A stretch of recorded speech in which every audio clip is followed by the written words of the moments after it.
Solo levelling recent டேஸில் பீக்கில் இருக்க ஒரு அனிமி. அதுவும் ஒரு எபிசோட் ரிலீஸ் ஆகிறப்பவும் இன்டர்நெட் பிரேக் ஆகிற அளவுக்கு இதுக்கான ரீச்சுங்கிறது இருக்கு. இந்த வீடியோவில் சோலோ லெவலிங்கோட என்டையர் ஸ்டோரியை தான் பார்க்க போகிறோம். அந்த ஸ்டோரி எப்படி இருக்க போகுதுன்னா, ஜின்பு வீக்கான ஈராங்கண்டில் ஸ்டார்ட் பண்ணி ரொம்ப பவர்ஃபுல்லான ஷேடோ மோனார்க்கா இருப்பான் இல்லையா, அந்த கிராஃப்டில் இருக்காது. ரியலாக சோலோ லெவலிங்கோட ஸ்டோரி எங்கே ஸ்டார்ட் ஆனதோ அங்கேருந்து தான் இருக்கும். இந்த வீடியோவில் ரூலர்ஸ்னா யாரு, மோனார்க்னா யாரு, ஏன் ஜின்புவை ஆஸ்பான் செலக்ட் பண்ணான், இது எல்லாத்துக்குமான ஆன்சர் வந்து இந்த வீடியோவில் இருக்கு. ஸோ ஸ்கிப் பண்ணாமல் பாருங்க.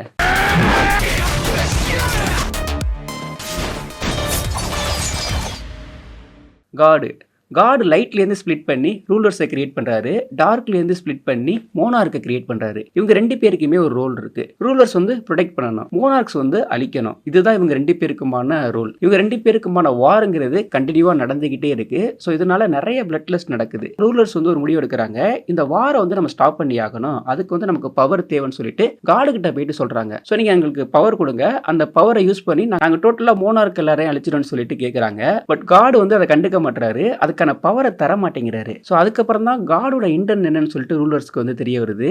காட் என்ன நினைக்கிறாருன்னா, இந்த வாருங்கிறது ஸ்டாப் ஆகக்கூடாது, கண்டினியூவா எப்பவுமே இருந்துகிட்டே இருக்குன்னு நினைக்கிறாரு. அவருக்கு இது வந்து ஒரு என்டர்டெயின்மெண்டா இருக்கு. இதனால கடுப்பான ரூலர்ஸ் என்ன பண்றாங்கன்னா, காடுக்கு அகைன்ஸ்டாவே வந்து இவங்க வந்து போர் பண்ண போறாங்க. இவர் இருக்க வரைக்கும் இந்த வார் முடிவுக்கு வராது, சோ அதனால இவரை கில் பண்ணிடலாம்னு சொல்லிட்டு அவருக்கு அகைன்ஸ்டா வந்து பேட்டில் பண்றாங்க. அப்ப காடுக்கு லாயலா இருந்த ஒரு பர்சன் தான் ஆஸ்பான். பட் அப்போதைக்கு வந்து அவர் ரொம்ப பவர்ஃபுல்லா இல்ல. அவரால் காடுக்கு அகைன்ஸ்டா பேட்டில் பண்றப்போ ரூலர்ஸை ஸ்டாப் பண்ண ட்ரை பண்றாரு.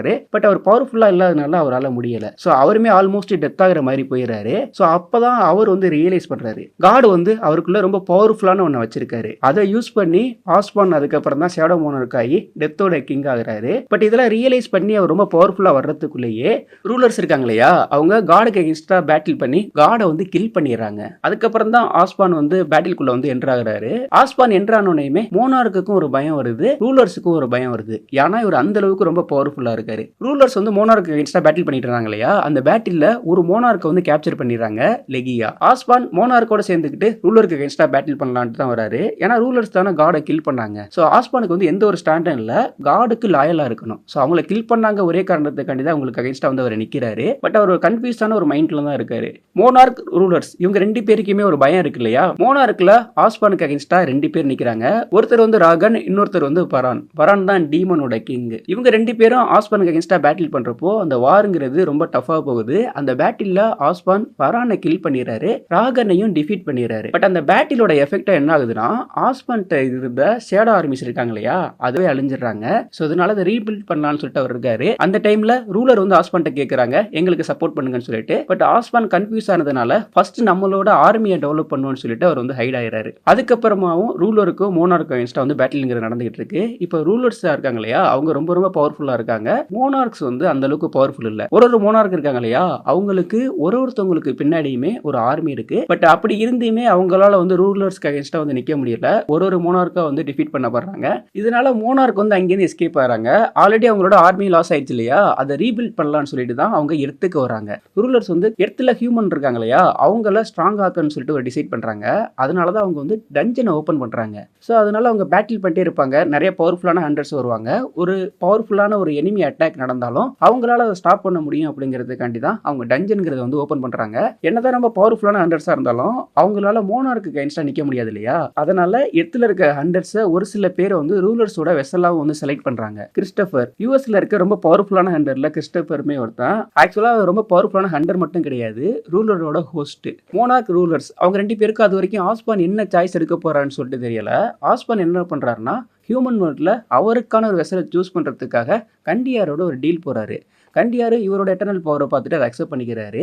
ஸோ கண்டியார் தான் ஸ்மார்ட்டாக ஒரு பிளான் பண்ணுறாரு. இருக்க கம்மியான டைமில் கரெக்டான ஒரு வெசலை வந்து சூஸ் பண்ணணும் அப்படிங்கிறதுக்காண்டி தான் இந்த சிஸ்டமை கிரியேட் பண்ணுறாரு. ஏன் ஆஸ்பான் ஜின்னுவை செலக்ட் பண்ணுறாருன்னா, ஜின்னு வந்து ரொம்ப வீக்கான ஈராங்கண்டர் தானே. ஸோ என்னதான் வீக்கான ஒரு பர்சனாக இருந்தாலும் எப்போ டஞ்சனுக்குள்ளே போனாலும் அவன் வந்து திரும்ப உயிரோட வந்துடுறான். ஸோ அது மட்டும் இல்லாமல் அவன் ஃபேமிலிக்காண்டி தான் அவனோட உயிரை வந்து ஒரு டைம் பணையம் வைக்கிறான் அப்படிங்கிறதுக்காண்டி. ஸோ இதனால தான் ஆஸ்பான் வந்து ஜின்வு வந்து சூஸ் பண்ணுறாரு. ஜின்வு அந்த சிஸ்டம்குள்ளேயும் வரான். இது வரைக்கும் மோனார்க்குக்கும் ரூலர்ஸுக்கும் ஆஸ்பான் எந்த சைடு நிற்க போறான்னு சொல்லிட்டு தெரியல. சேசு ஐலாண்ட் அங்கே ரைட் நடக்குது இல்லையா, அந்த ரைட் முடிஞ்சதுக்கு அப்புறம் தான் ராகன் மோனார்க் இருக்கான் இல்லையா, அவன் தான் ஃபைன் பண்ணுறான் ஆஸ்பானோட ஹோஸ்ட் இங்கே இருக்குன்னு சொல்லிட்டு. அதுக்கப்புறம் தான் எல்லா மோனார்க்கும் வந்து திரும்ப டீம் ஆகுறாங்க. ஸோ டீம் ஆகி திரும்ப ரூலருக்கு அகேன்ஸ்டான பேட்டில் வந்து அவங்க ஸ்டார்ட் பண்ணுறாங்க. அதில் கில் பண்ணப்பட்ட ஒரு பர்சன் தான் கிறிஸ்டோஃபர். ஸோ அவர் வந்து ரூலரோட ஹோஸ்ட்டாக இருக்கனால ஸோ அவர் கில் பண்ணி வாரை வந்து ஸ்டார்ட் பண்ணுறாங்க. ஜின்னுவோட லெவல் அப் 100 வந்ததுக்கு அப்புறமா டபுள் டஞ்சனுக்கு திரும்ப கண்டியார் வந்து ரீஇன்வைட் பண்ணியிருப்பாரு. கண்டியார் தான் டபுள் டஞ்சனோட லீடர். ஜின்வு கண்டியாருக்கு அகேன்ஸ்டாக பேட்டில் பண்ணி அவரை டிஃபீட் பண்ணி அவரோட சிஸ்டத்தையும் பிரேக் பண்ணியிருப்பான். ஆக்சுவலாக அவங்களோட பிளான் என்னவா இருக்குன்னா, ஜின்னு பவர்ஃபுல் ஆனதுக்கு அப்புறமா ஆஸ்பான் வந்து ஜின்னுவை கண்ட்ரோல் எடுத்துக்கணும் அப்படிங்கிறது தான் பிளானாக இருக்கும். ஆக்சுவலாக அங்கே போனதுக்கு அப்புறமா ஆஸ்பான் வந்து அதை பண்ண மாட்டார். அவர் வந்து அவரோட பிளாக் கார்ட்டை ஜின்னுகிட்ட கொடுத்து அவனை ஃப்ரீடமாக விட்டுருவார் கிறிஸ்டோஃபர். ஸோ அவர் வந்து ரூலரோட ஹோஸ்ட்டாக இருக்கனால அவரை கில் பண்ணி வாரங்கிறத வந்து தொடங்குறாங்க. அப்புறம் ஒரு சில பவர்ஃபுல்லான ஹண்டர்ஸை கில் பண்ணி அவனோட வாரை வந்து கன்டினியூ பண்ணிட்டு இருக்காங்க. ஃபைனலாக ஃபைன் பண்ணுறாங்க.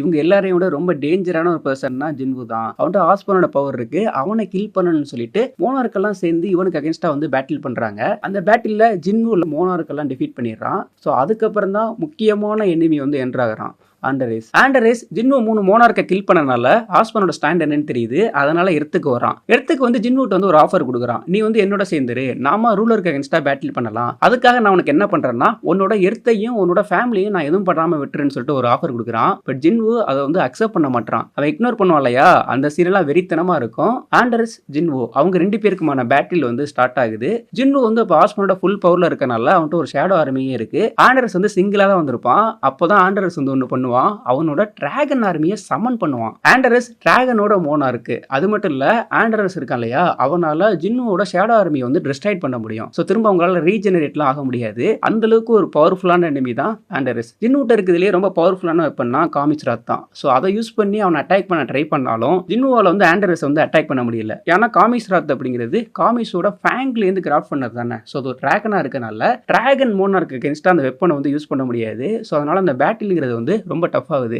பேட்டில் நடந்துகிட்டு இருக்கப்பவும் ஆண்டரஸ் வந்து ஆஃபர் கொடுக்குறான் ஜின்வு கிட்ட, நீ என்னோட சேர்ந்துருன்னு சொல்லிட்டு. பட் ஜின்வு எதையுமே அக்செப்ட் பண்ணாம அவனுக்கு எக்ஸ்ட்ரா பேட்டில் பண்ணிட்டே இருக்கான். ஃபைனல் மூவா ஜின்வு என்ன பண்றான்னா, ஆஸ்பானோட பவரை யூஸ் பண்ணி இவனோட அப்பாவோட டேகர் யூஸ் பண்ணி ஆண்டரஸ் வந்து ஸ்ட்ரைக் பண்றான். ஸோ அதுதான் அவனை அஃபெக்ட் பண்ணுது. ரூலர்ஸ்மே உள்ள வந்துருவாங்க. அப்பதான் ஆண்டரஸுக்கு தெரியும் ஜின்வு வந்து ரூலர்ஸோட கம்யூனிகேட்ல தான் இருக்கான்னு சொல்லிட்டு. ஸோ ஆண்டரஸை டிஃபீட் பண்ணதுக்கு அப்புறமா ஜின்வு வந்து ரூலர்கிட்ட வந்து ஒரு ரெக்வஸ்ட் வைக்கிறான். என்ன வைக்கிறான்னா, திரும்ப கப் ஆஃப் ரெயின்கார்னேஷன் வந்து யூஸ் பண்ணணும்னு சொல்லிட்டு ஒரு ரெக்வஸ்ட் வைக்கிறான். ஆக்சுவலாக அது ரொம்ப டேஞ்சரான ஒரு முடிவு. ஏன்னா இப்போ மோனார்க்லாம் ரொம்ப கஷ்டப்பட்டு டிஃபீட் பண்ணா இல்லையா, திரும்பவும் அவங்க உயிரோட வந்துருவாங்க.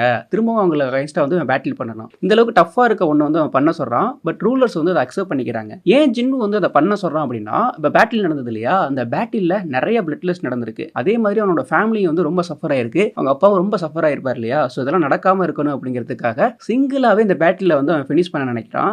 அதனால தான் கப் ஆஃப் ரெயின்கார்னேஷன் வந்து யூஸ் பண்ண சொல்றான். ரூலர்ஸ் இருக்காங்க இல்லையா, அவங்கள்ட்ட ஜின்னு வந்து மோனார்க்கு வந்து எர்த்துக்கு வரவிட வேண்டாம்னு சொல்லி இருந்திருப்பான். ஜின்னுவோட பிளான் என்னன்னா, மோனார்க்ஸ் எல்லாம் இருக்காங்க இல்லையா, அவங்க எல்லாம் அங்க இருக்க டைமென்ஷன்ல வச்சு டிசைட் பண்ணணும். ஸோ அப்பதான் வந்து எர்த்துக்கு எந்த ஒரு பாதிப்புமே இருக்காதுன்னு சொல்லிட்டு அந்த ஒரு முடிவு எடுக்கிறான். ஜின்னு திரும்ப கப் ஆஃப் ரெயின்கார்னேஷன் யூஸ் பண்ணதுக்கு அப்புறமா ஜின்னு பத்தின மெமரி அங்க இருக்க பீப்புள் யாருக்கிட்டயுமே கிடையாது. ஸோ ஜின்னு அவ்வளவு கஷ்டப்பட்டு பண்ணாலையா, எல்லாமே நமக்கு வேஸ்ட் ஆன மாதிரி தெரியும். ஜின்னுட்ட வந்து ஷேடோ ஆர்மியும் இருக்கும். அந்த ஷேடோ ஆர்மியில வந்து கிரீடு இருக்க மாட்டாங்க, அயன் இருக்க மாட்டாங்க. ஸோ உங்க 2 பேரையும் விட்டுட்டு மற்ற எல்லாரும் இருக்காங்க இல்லையா, பெரு, எக்ரிஸ், அவங்க எல்லாருமே அவங்களோட ஷேடோ ஆர்மியில இருப்பாங்க. அந்த ஷேடோ ஆர்மி இருக்காங்க இல்லையா, அவங்களுக்கு வந்து மெமரிங்கிறது வந்து இருக்கும். அயனு தெரியும், அவங்களுக்கு கிரீடை வந்து தெரியும். பட் இவங்க 2 பேருக்கு தான் ஜின்னு பத்தின மெமரிங்கிறது இருக்காது. ஜின்னு அப்போ ஸ்கூல் படிச்சுட்டு இருப்பான். ஃபைனலா ஜின்னு எல்லா மோனார்க்கையும் வந்து திரும்பவும் டிஃபீட் பண்ணுவான். ஸோ அந்த பேட்டில் இவனோட ஷேடோ ஆர்மி மட்டுமே பண்ணிருப்பாங்க. ஸோ இதோட எண்டை வந்து திரும்ப ரீரைட் பண்ணலாம்னு சொல்லிட்டு ஒரு சில பேர் சொல்றாங்க. ஒரு சில பேருக்கு இந்த 2 ரொம்ப சூப்பரா இருக்குன்னு சொல்றாங்க. நீங்க என்ன நினைக்கிறீங்க அப்படிங்கிறத கீழே கமெண்ட் செக்ஷன்ல கமெண்ட் பண்ணிடுங்க. அப்படியே ஜின்னு பண்ண பேட்டிலேயே உங்களோட ஃபேவரட் பேட்டில் என்ன அப்படிங்கிறதையும் கமெண்ட் செக்ஷன்ல கமெண்ட் பண்ணிட்டு அப்படியே நம்ம சேனலையும் சப்ஸ்கிரைப் பண்ணிடுங்க.